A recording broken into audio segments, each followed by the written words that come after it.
नमस्कार मित्रांनो. मी एच.डी. फजारे स्वागत करतो तुमचं आपल्या यूट्यूब चॅनलमध्ये निफ्टी बँक निफ्टीच्या डेली ॲनालिसिस व्हिडिओमध्ये.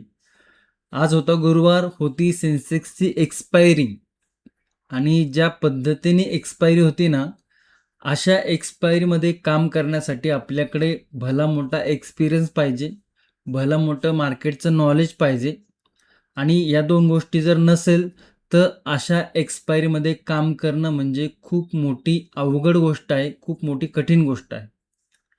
ओके, तर ओव्हरऑल तुमचा आजचा गुरुवारचा सेन्सेक्स एक्सपायरीचा दिवस कसा होता, सर्वात अगोदर कमेंट करून सांगायचं आहे.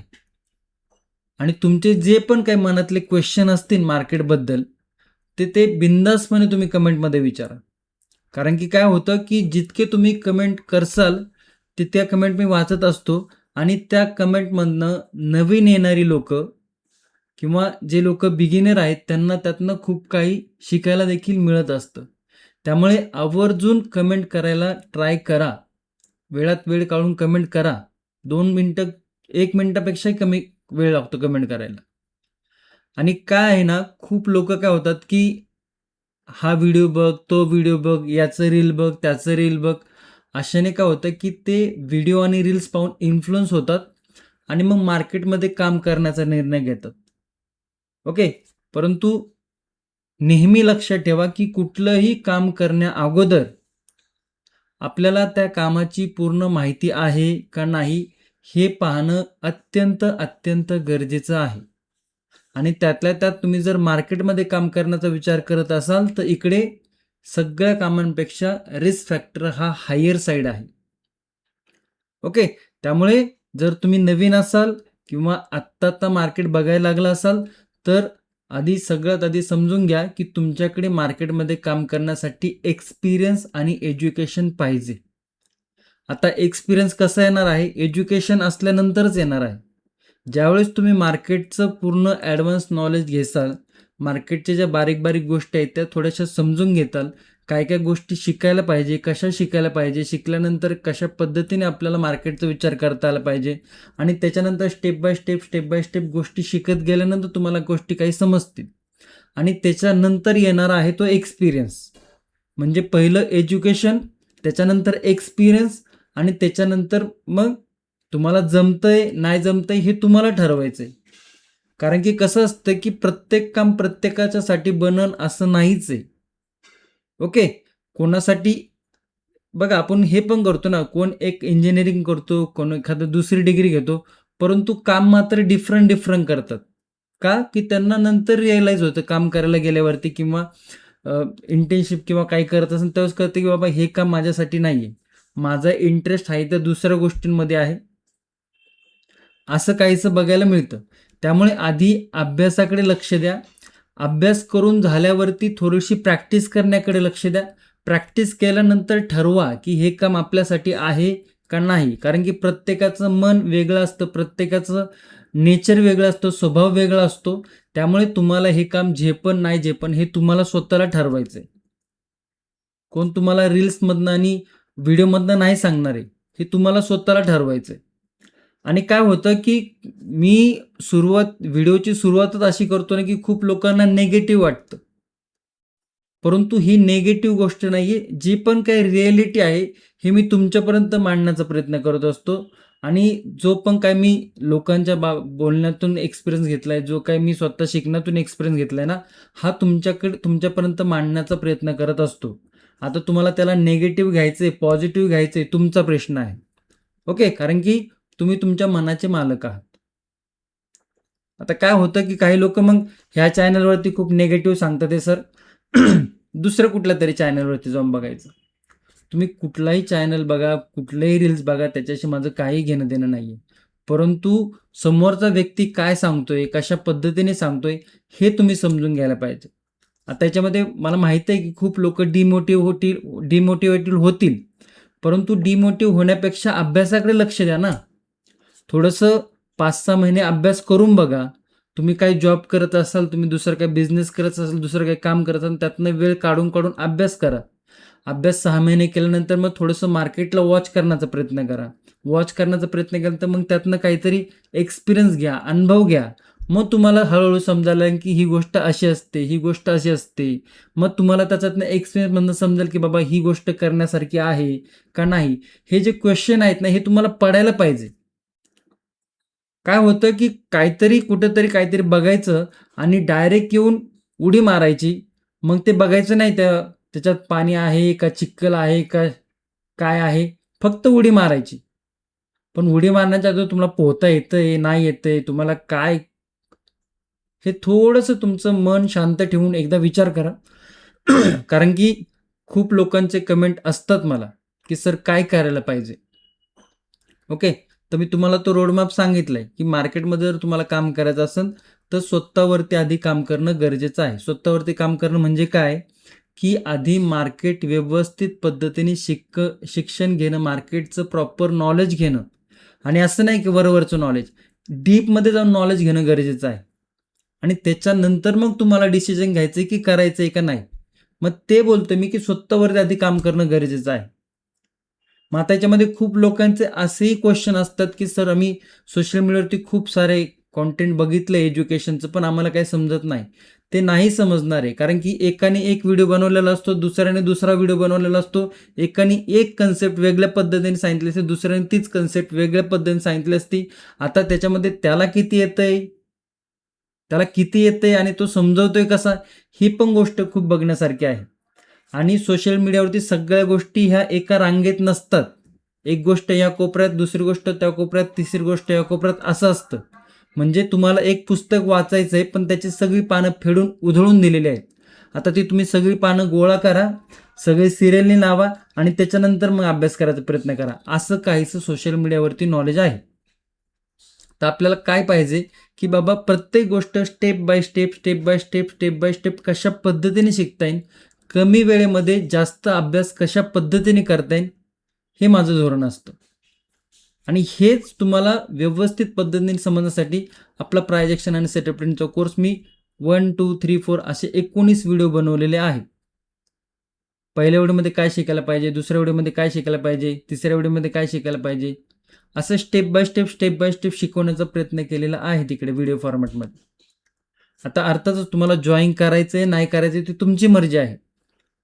ओके. याच्यामध्ये काम करायचं, नाही करायचं तुमची मर्जी आहे.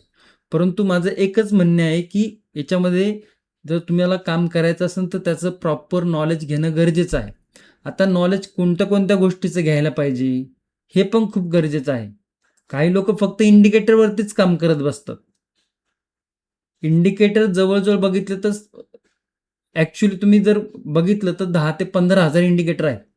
तुम्ही इतके इंडिकेटर शिकणार आहात का? आणि इतकंच इंडिकेटरवरती काम करण्यासारखं जर काम असतं, तर बाकीच्या लोकांनी काय केलं असतं? दुसरी कामच केली नसती. ओके. मग शिकायला काय पाहिजे नक्की? आपण सगळ्यात जास्त काय बघतो? चार्ट बघतो. चार्टवरती मार्केटची हालचाल बघतो. ओके. का तुम्ही चार्ट नाही बघत, फक्त दुसऱ्या काही गोष्टी बघून मार्केट बघता का नाही? चार्ट बघतो आपण. सगळ्यात जास्त फोकस आपला चार्टवरती असतो. त्यामुळे चार्ट शिकायचा प्रयत्न करा. चार्टमध्ये मोमेंटम कसा येतो, चार्ट कन्सोलिडेशनमध्ये कसा जातो, अप ट्रेंडमध्ये जाताना चार्ट कसा असतो, डाऊन ट्रेंडमध्ये जाताना चार्ट कसा असतो, चार्टमध्ये प्रायजेक्शन कशी बनते. आता प्रायजेक्शन म्हणजे काय, की वेगवेगळे सेटअप कसे बनतात. ओके. मोमेंटम देताना चार्ट वरती जातो, तर त्याच्यासाठी कसा मोमेंटम असतो. डाऊन साईडला येताना कसा मोमेंटम असतो, सपोर्ट रेजिस्टन्स काय असतात, डिमांड सप्लाय झोन काय असतात. ह्या सगळ्या बेसिक गोष्टी आहेत तुम्हाला वाटत असेल. परंतु ह्याच बेसिक गोष्टीमध्ये तुम्ही जर व्यवस्थित पद्धतीने अभ्यास केला, तर ह्याच गोष्टी ॲडव्हान्स लेव्हलवरती घेऊन जातात. ओके. त्यामुळे खूप काही शिकण्यासारख्या गोष्टी आहेत. प्रायजेक्शन शिकल्यानंतर म्हणजे तुम्ही बऱ्यापैकी प्रायजेक्शनवरती वेळ घालवला. तुम्हाला प्रायजेक्शन हळू समजायला लागली. डिमांड सप्लाय झोन समजायला लागलाय. चार्ट रीड करायचं समजायला लागलंय. चार्ट वाचायचं समजायला लागले. मग त्याच्यानंतर काय शिकायला पाहिजे? तर त्याच्यानंतर आपलं कॅपिटल मॅनेजमेंट तुम्हाला शिकायला पाहिजे. कॅपिटल कशा पद्धतीने मॅनेज करता आलं पाहिजे. कॅपिटलनुसार आपली लॉट साईज कशी असायला पाहिजे. पोझिशन सायझिंग कशी असायला पाहिजे, रिस्क मॅनेजमेंट कसं असायला पाहिजे, त्याचबरोबर ट्रेड मॅनेजमेंट कसं असायला पाहिजे. ह्या सगळ्या मॅनेजमेंटच्या गोष्टी आहेत. आता सेटअप आणि मॅनेजमेंटच्या गोष्टी देखील आपल्याला बघता येतात, की एखादा सेटअप बनतोय, परंतु त्याच्यामध्ये जर रिस्क फॅक्टर हाय आहे, तर तिकडे आपल्याला मग पोझिशन सायझिंग ॲडजस्टमेंट करता आली पाहिजे. ओके, आपण तसंच करतो ना, की जर एखादा रस्ता खूप खड्ड्याचा असेल तर आपण गाडीचं स्पीड कमी करतो ना, आणि हायवे जर असेल तर स्पीड थोडासा जास्त असतो. असं साधारण चालतं ना. मग तेच आहे, एखादा सेटअप जर जास्त कमकुवत असेल तर तिकडे आपल्याला आपलं कॅपिटल मॅनेजमेंट करता आलं पाहिजे. एखादा सेटअप जर खूप चांगल्या पद्धतीने बनत असेल, रिस्क टू रिवॉर्ड जर चांगला फेवरमध्ये असेल, तर मग तिकडे आपल्याला पोझिशन सायझिंग कशी असायला पाहिजे हे देखील तुम्हाला माहिती असायला पाहिजे. ह्या सगळ्या गोष्टी शिकणं गरजेचं आहे. आणि ही प्रायजेक्शन झालं, मॅनेजमेंट झालं, त्याच्यानंतर सायकोलॉजी, माइंडसेट, ह्या गोष्टी देखील तितक्याच गरजेच्या आहे. आता सायकोलॉजी, माइंडसेट हे मी सांगून तुम्हाला समजणार नाही. त्या गोष्टी प्रॉपर तुम्हाला शिकायला पाहिजे. तुम्ही त्याच्यावरती प्रॅक्टिस केली पाहिजे. नाहीतर काय, सेटअप पण चांगला बनला, मॅनेजमेंट पण तुम्ही चांगलं केलं, ओके, पोझिशन सायझिंगचं, परंतु सेटअप मध्ये बसताच येत नाहीये. ओके, जी गाडी आपल्याला लांबपर्यंत पोहोचवणार होती आपण आधीच उतरून बसलो त्या गाडीतनं. असं काहीसं खूप लोकांचं होत असतं. मग ह्याचा इम्पॅक्ट काय आहे, हे कशामुळे होतं, तर हे तुमचं माइंडसेट, तुमची सायकोलॉजी तितकी व्यवस्थित बनलेली नाहीये. आणि ही एका दिवसामध्ये बनत नाही. याला खूप दिवस लागतात, खूप एक्सपिरियन्स लागतात, आणि त्याच्यानंतर कुठे आपल्याला ह्या गोष्टी व्यवस्थित समजायला सुरुवात होते. तर अशा पद्धतीचा संपूर्ण रोडमॅप आहे हा. आणि तुम्ही जर काल परवा कुठला तरी रील्स बघून जर मार्केटमध्ये आज येऊन लगेच काम करण्याची इच्छा असेल ना तुमची, तर थोडं थांबा. ओके, आणि ह्या सगळ्या ज्या गोष्टी आहेत ना, हा जो रोडमॅप आहे, हे जे पूर्ण सर्कल आहे, step by step, step by step, step by step, हे सर्कल तुम्हाला कंप्लीट करता आलं पाहिजे. आणि ह्या सगळ्याच्या सगळ्या ज्या गोष्टी आहेत ना, त्या आपण आपल्या प्रायजेक्शन आणि सेटअप ट्रेडिंगच्या कोर्समध्ये व्हिडिओ फॉर्मॅटमध्ये शिकवलेल्या आहेत. त्याची लिंक जर तुम्हाला पाहिजे असेल, तर तुम्हाला जॉईन करायचं असेल प्रायजेक्शन आणि सेटअप ट्रेडिंगचा कोर्स, त्याची लिंक व्हिडिओच्या डिस्क्रिप्शन दिलेली आहे, पिन कमेंटमध्ये देखील दिलेली आहे. आता इथनं सुरुवात असते की डिस्क्रिप्शन आणि पिन कमेंट देखील कोणाला माहीत नसतं, आणि ते साहजिक आहे. नाही माहिती, इट्स ओके. कुठं असतं ते मी तुम्हाला दाखवतो. हा आपला यूट्यूब चॅनल आहे. याच्या रिसेंट व्हिडिओवरती तुम्ही क्लिक केलं तर तुम्हाला अशा पद्धतीचा आपला व्हिडिओ ओपन होईल. व्हिडिओ ओपन झाल्यानंतर तुम्हाला इकडे काय बघायला मिळतंय, इकडे मोरचं ऑप्शन आहे. हे म्हणजे आहे, हे डिस्क्रिप्शन आहे. त्या मोरवरती क्लिक केलं तर तुम्हाला अशा पद्धती इकडे बघायला मिळेल, प्रायजेक्शन आणि सेटअप ट्रेडिंगचा कोर्स, आणि त्याची इकडे लिंक आहे. आणि तसंच टेलिग्रामची देखील लिंक इकडे आपल्याला बघायला मिळते. तर टेलिग्रामला तुम्ही जर जॉईन केलं नसेल तर आवर्जून जॉईन करा. ओके, आणि प्रायजेक्शन सेटअप ट्रेडिंगची लिंक जर बघितली तर इकडे तुम्हाला बघायला मिळते. ओके, ही लिंक, या लिंकवर तुम्ही क्लिक केलं की अशा पद्धतीचं आपल्याला एक पेज ओपन होताना दिसेल. ओके, मग इकडे काय आपल्याला बघायला मिळते, इकडे इकडे जाऊन तुम्ही इकडे जॉईन करू शकता. ओके, इकडे जॉईन केल्यानंतर इकडे तुमच्या जॉईन केल्यानंतर तुमच्या मेल आय डीवरती लगेच त्याचा कोर्सचा ॲक्सेस येईल, लगेच येतो. काय आहे, कोर्समध्ये 19 व्हिडिओ आहेत, जे की मी तुम्हाला सांगितलं 1, 2, 3 हे स्टेप बाय स्टेप बनवलेले आहे. तुम्ही जाऊन डायरेक्ट 19वा व्हिडिओ नका बघू, तुम्ही सुरुवातीपासून बघा. कारण की सुरुवातीपासून जे आपण म्हणतो ना स्टोरी, आपण मूवी बघताना मधनं बघतो का नाही. आता ही मूवी नाही, हे एवढं गोष्ट लक्षात ठेवा, किंवा वेब सिरीज पण नाही, एकदा बघितलं म्हणून झालं.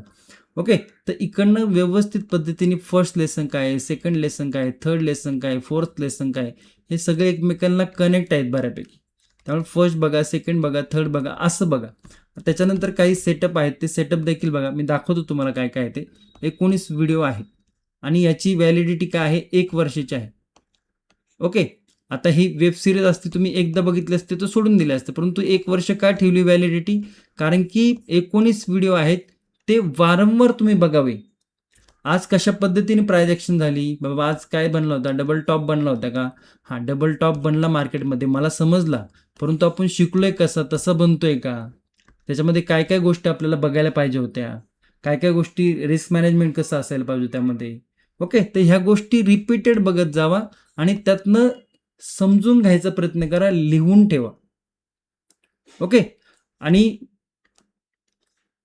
त्यासाठी 1 वर्ष पूर्ण कालावधी आहे, त्याच्यामध्ये मल्टिपल टाईम तुम्ही बघायला पाहिजे. अजून काय आहे की कोर्सची लँग्वेज काय आहे, तर कोर्स आहे हा मराठी भाषेमध्ये आहे. ओके, काही खूप जास्त टेक्निकल भाषा वापरली का नाही.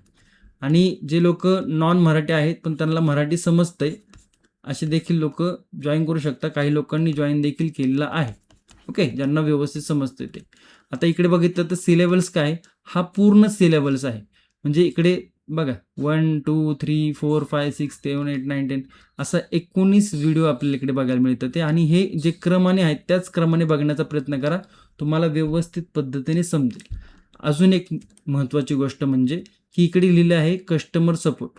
तुम्हाला कुठलाही काही क्वेश्चन असेल तर याच्यामध्ये जाऊन तुम्हाला इकडे टेलिग्रामची आयडी आहे, ओके, मेल आयडी आहे, तिकडे जाऊन तुम्ही तुमचे क्वेश्चन विचारू शकता.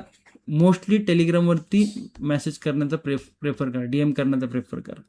ओके, तर ह्या गोष्टी काय इकडे दिलेल्या आहेत तुम्हाला, जेणेकरून काय क्वेश्चन असेल तर तुम्ही विचारू शकता. ओके, आता जॉईन करायचे नाही करायचे ते तुम्ही ठरवायचे. कारण की वारंवार मी प्रत्येक व्हिडिओमध्ये जीव तोडून सांगतच असतो की एज्युकेशन असेल तर पुढच्या गोष्टी करता येतील, एज्युकेशन नसेल तर आणखी याच्या व्यतिरिक्त देखील काम आहेत, त्याचा विचार करू शकता. ओके, आता येऊया चार्टवरती. बघा, आज कोणता वार आहे? गुरुवार आहे. गुरुवार होता. उद्या शुक्रवार आहे. या आठवड्याचा शेवटचा ट्रेडिंग सेशन आहे. शुक्रवारच्या दिवशी काय लेवल बनतात ते निफ्टी, बँक निफ्टी, सेन्सेक्समध्ये ओके डिटेलमध्ये समजून घेणार आहे. त्यामुळे व्हिडिओ शेवटपर्यंत आवर्जून बघा. व्हिडिओ जर आवडला तर नक्की लाईक करा. चॅनलवर नवीन असेल तर चॅनलला आवर्जून सबस्क्राईब करा. ओके, काय लेवल बनतात ते समजून घ्या आणि ओव्हरऑल दिवसाचा ट्रेंड काय राहू शकतो हे देखील बघून घेऊया. आज मार्केटने जर बघितलं तर मार्केटमध्ये मल्टिपल टाईम आपल्याला इकडे ओके, हा जो तुमच्यासमोर चार्ट आहे निफ्टीचा 5 मिनिटा चार्ट आहे. आज जर बघितलं तर मार्केट छोटंसं गॅप डाऊन ओपन होऊन वरती गेलं होतं, कन्सोलिडेशन केलं. अशा मोठ्या मोठ्या कॅन्डल मंथली एक्सपायर होते बरं का सेन्सेक्सची, त्याच्यामुळे अशा पद्धतीचं काहीसं वॉलेटाईल मार्केट बघायला मिळालं. तर इकडे एक छोटासा डबल टॉपचा सेटअप बनला होता. तर ज्याला माहिती आहे डबल टॉप ते कमेंट करून सांगू शकतात. त्याच्यानंतर जर बघितलं तर रँडम मार्केट उड्या मारत होतं. ओके, इकडे एक छोटासा पेरिश फ्लॅग एंड पूल बनला होता, परंतु पूर्ण त्या रेंजमध्येच होतं. त्यामुळे काहीसं अवघड होतं मार्केट काम करण्यासाठी. हे पण गोष्ट तुम्हाला समजली पाहिजे. सगळ्या लेवल रिमूव्ह करूया. आणि आत्ता जर बघितलं तर मार्केट 1 तासाच्या टाईम फ्रेमवरती जर गेलो तर मार्केटनी बऱ्यापैकी रेंज कव्हर केलेली आहे. रेंज म्हणजे काय आहे की बाबा या लेवलवरती एक रेजिस्टन्स होता, या लेवलवरती एक रेजिस्टन्स होता, 24,317 वरती क्लोजिंग आहे.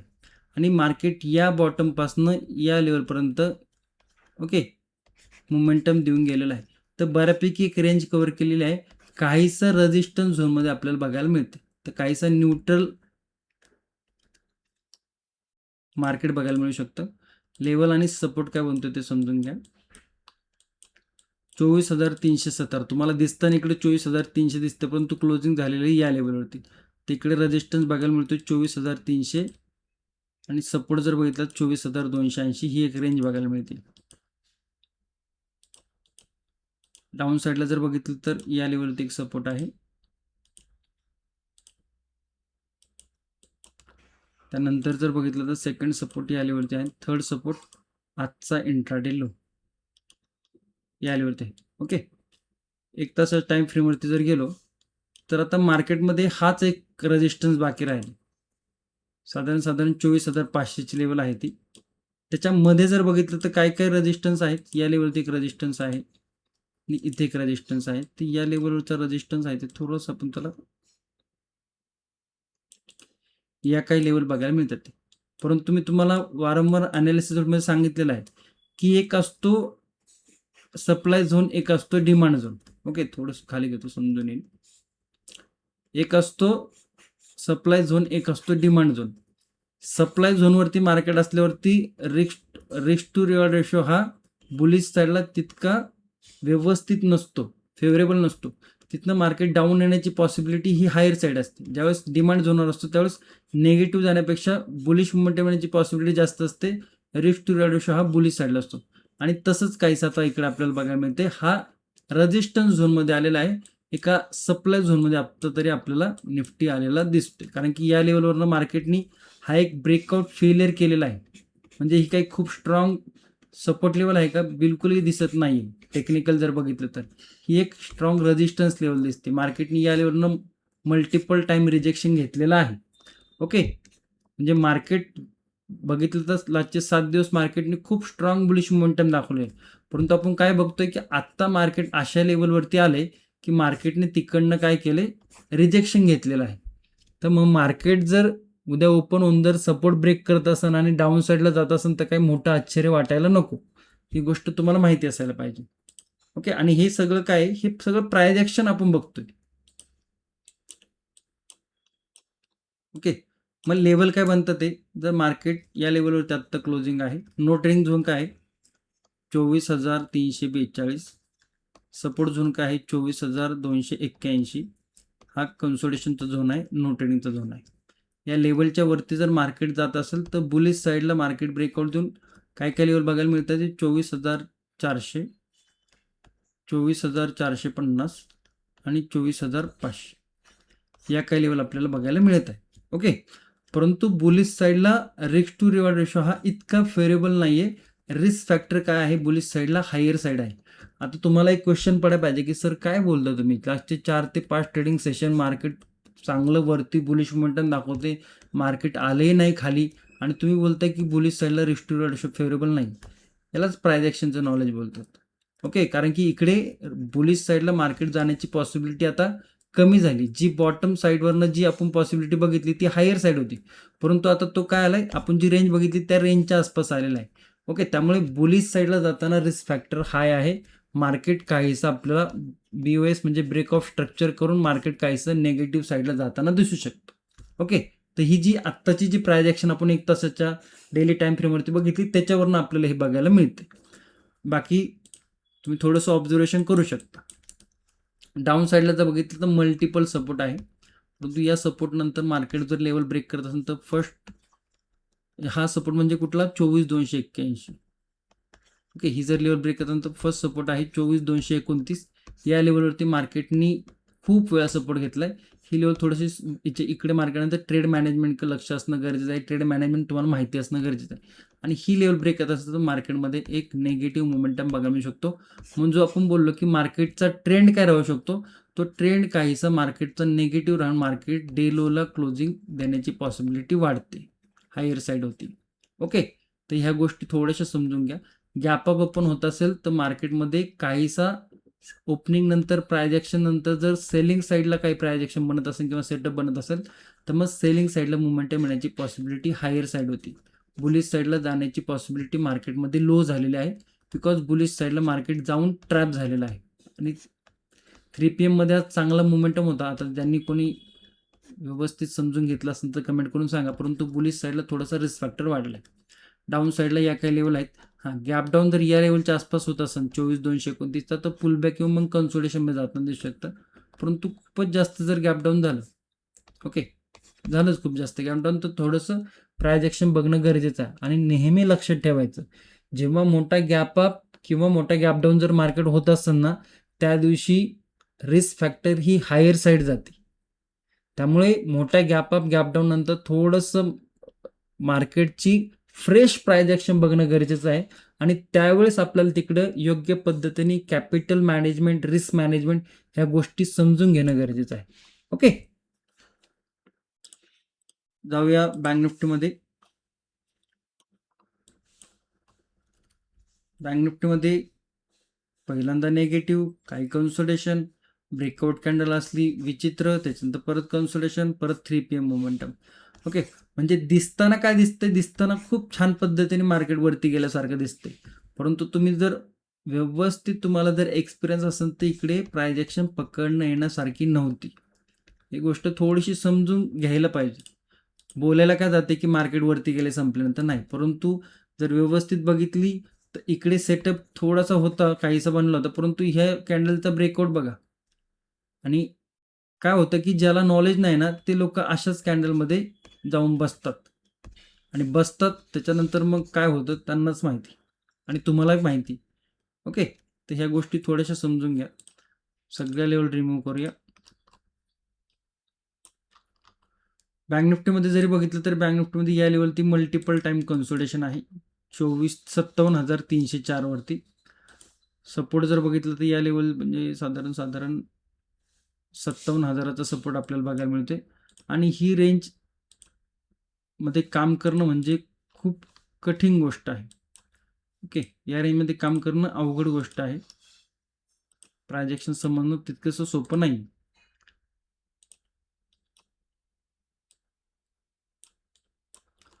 बुलिश साईडला जर बघितलं तर ह्या लेवलवर ही सिंगल कॅन्डलची पॉवर बघा तुम्ही फक्त. ओके, त्यामुळे बुलिश साईडला मार्केट एकदा रिजेक्शन, दोनदा रिजेक्शन, तीनदा रिजेक्शन.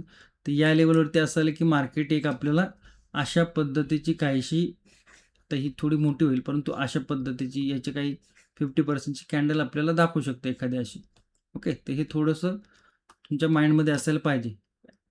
ओके, प्राइस ॲक्शनच्या नुसार बुलिश साईडला जर बघितली ही एक लेवल आहे, ही एक लेवल आहे आणि ही एक लेवल. आता तुमच्या मनात असं पण क्वेश्चन पडलं पाहिजे तिकडे सर तुम्ही सांगताय सेलिंग साईडचं अशी काही लेवल बनू शकतो, मग ह्या लेवल कशासाठी आहे? ओके, तर मार्केट हे डायनामिक आहे. ओके, मार्केटमध्ये जर प्राइस ॲक्शन आत्ता दिसते आपल्याला अशी, परंतु मार्केट जर काहीसं कन्सोलिडेशन करून काहीसं ह्या सपोर्ट ब्रेक न करता जर 57,300ची जर लेवल ब्रेक होत असेल तर काहीसा बुलिश मोमेंटम पण दाखवू शकतं, परंतु त्याच्यामध्ये रिस्क फॅक्टर काय आहे? हायर साईड आहे. ओके, म्हणजे जो आपण ओव्हरऑल व्ह्यू बघतो त्यानुसार मार्केटमध्ये प्राइस ॲक्शन थोडीशी निगेटिव्ह आपल्याला बघायला मिळते, परंतु मार्केटमध्ये आपल्याला प्राइस ॲक्शन ब्रेकआउट देऊन रेजिस्टन्सच्या वर जात असेल तर मग तरी पण आपण ह्याच लेवलची वाट बघण्यात काय लॉजिक आहे का? नाही, प्राइस ॲक्शन काय बनते त्याच्यानंतर ते बघणं गरजेचं आहे. मग लेवल काय? 57,514, 57,673 आणि 57,832 या काही लेवल आपल्याला बघायला मिळतं. ते बुलिश साईडला रिस्क फॅक्टर हा हाय आहे. ओके, जे लोक नवीन आहेत थोडंसं समजून घ्या. जाऊया सेन्सेक्समध्ये.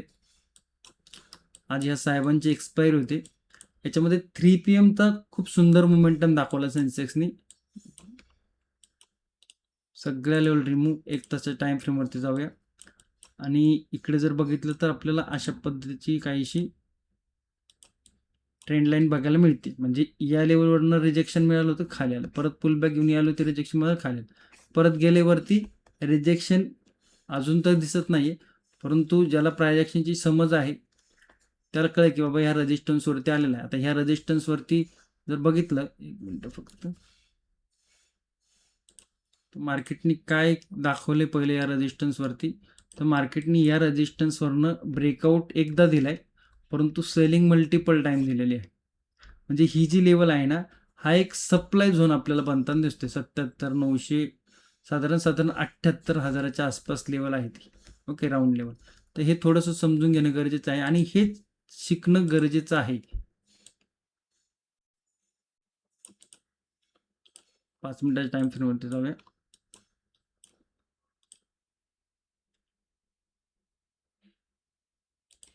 अठ्ठ्याहत्तर हजाराची लेवलचा रेजिस्टन्स आपल्याला बघायला मिळते. सपोर्ट जर बघितलं तर या लेवलवरती आहे, आणखी सपोर्ट जर बघितलं तर हा सपोर्ट आणि आजचा इंट्राडे लो. त्याच्यानंतर काय? त्याच्यानंतर गॅप आहे. ठीक आहे, नो ट्रेडिंग झोन भला मोठा बनतोय. एखादा दिवस याला इकडे काय कन्सोलिडेशन करायचं ते करू द्या. तर इकडे जर बघितलं तर ही लेवल होती, पण त्याच्यामध्ये पण काही रेजिस्टन्स आहे का ते थोडं समजून घेऊया. हो, या लेवलवरती एक शार्प सेलिंग लेवल होती, तर ही लेवल तुम्हाला दिसते. ह्या कॅन्डलची पॉवर तुम्हाला बघायला मिळते इकडनं. ही जी काय कॅन्डलची पॉवर होती ना ती तुम्हाला बघायला मिळत असेल इकडनं. ओके, आणि आत्ता जर बघितलं तर मार्केट काहीसं त्याच लेवलवरती येऊन थांबलेलं आहे. आणखी एक लेवल जर बघितली तर राऊंड लेवल आहे. ओके, लेवल मार्क केले आहे, थोडंसं एक्सप्लेन करून घ्या व्यवस्थित.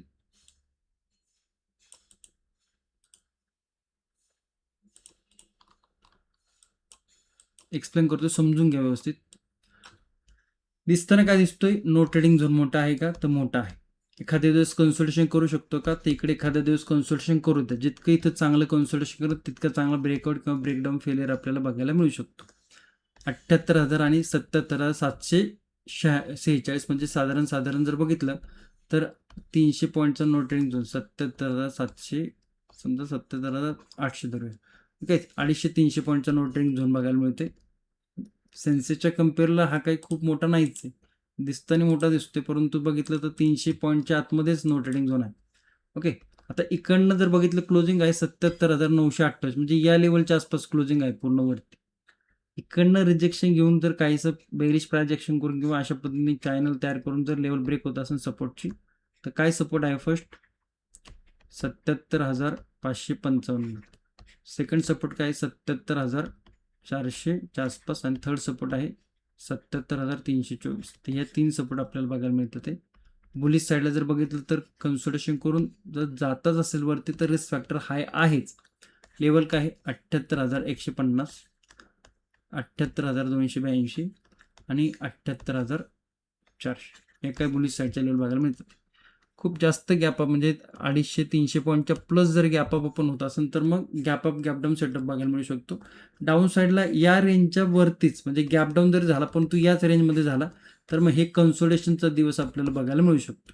ओके, नो ट्रेडिंग झोन, अपसाईडच्या लेवल, डाऊन साईडच्या लेवल, खूप मोठा गॅप अप तर काहीचं सेलिंग प्रेशर, छोटा गॅप डाऊन तर कन्सोलिडेशन.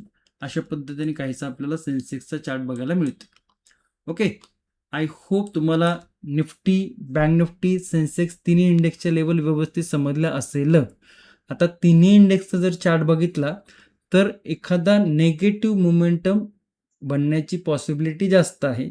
बुलिश साईडला जाताना मार्केटमध्ये ब्रेकआउट फेलियर होण्याची पॉसिबिलिटी जास्त आहे.